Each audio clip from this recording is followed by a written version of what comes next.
আলহামদুলিল্লাহ, আল্লাহ পাকের কাছে শুকরিয়া যে আমি ভালো কন্ট্রিবিউট করতে পারছি। আমার কাছে সবথেকে ইম্পর্টেন্ট যে আমার টিমটা জিততে পারছে। তো আলহামদুলিল্লাহ, এতে আমি খুশি। আমাদের স্টার্টটা খুব ভালো ছিল, তারপরে যখন পার্টনারশিপটা ভাঙে তখন আর কি প্ল্যানটা কি ছিল যে আমাদের পাওয়ার ব্যাক পরে একটা খুব ভালো স্টার্ট হলো। পার্টনারশিপটা তো খুব ইম্পর্টেন্ট ছিল। না, আসলে ওরা স্টার্ট খুব ভালো করেছে। যখন ক্যাপ্টেন আমাকে বলেছিল বোলিং করার জন্য, তখন আমি প্ল্যান করছিলাম যে আমি আমার স্ট্রেংথে থাকবো। তো আমি ভালো জায়গায় বল করার চেষ্টা করেছি, আল্লাহ পাকের রহমতে সাকসেসফুল হয়েছি।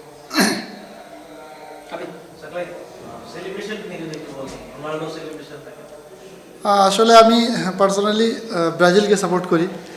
আমি ব্রাজিল সাপোর্টার, কিন্তু অ্যাজ এ প্লেয়ার রোনাল্ডোকে খুব ভালো লাগে, কারণ তার পরিশ্রম, তার ডেডিকেশন লেভেল। তো চেষ্টা করি ওখান থেকে এগুলো নেওয়া, তখন এখান থেকেই আমার এই সেলিব্রেশনটা আর কি।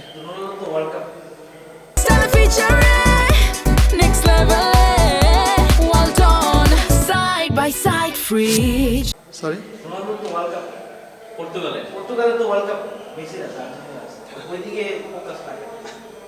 ভালো লাগে। এখন প্রত্যেক মানুষের তো পছন্দ আলাদা থাকতে পারে, তো আমার ক্ষেত্রে সেটাই।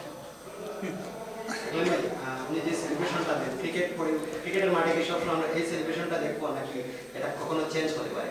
না, আমি সবসময় চেষ্টা করবো ইনশাল্লাহ এই সেলিব্রেশনটা করা, যেহেতু আমাকে খুব ভালো লাগে পার্সোনালি ওকে। তো আমি চেষ্টা করবো, আল্লাহ পাক সুস্থ রাখলে ইনশাল্লাহ। অনেক পেসার উঠে আসতেছে, ওখানকার কালচারটা কেমন, বা পেসারদের জন্য কি ধরনের কাজ চলে, বা ওখানে কোনো আছে কিনা আলাদা কোনো কোচিং বা কোনো কিছু আমাদের ডেভেলপমেন্ট করতে হবে? ওইখান থেকে আসলে এখানে আমাদের যেগুলো সিনিয়র বড় বাইরে ছিল, তো ওনারাও পেস বোলিং করতো, ওনার থেকে আমরা ইন্সপায়ার্ড হয় আর কি।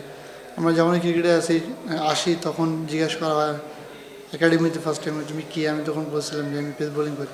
তো এখান থেকেই সবাই আর কি এভাবে করেই আগাচ্ছে সামনের দিকে।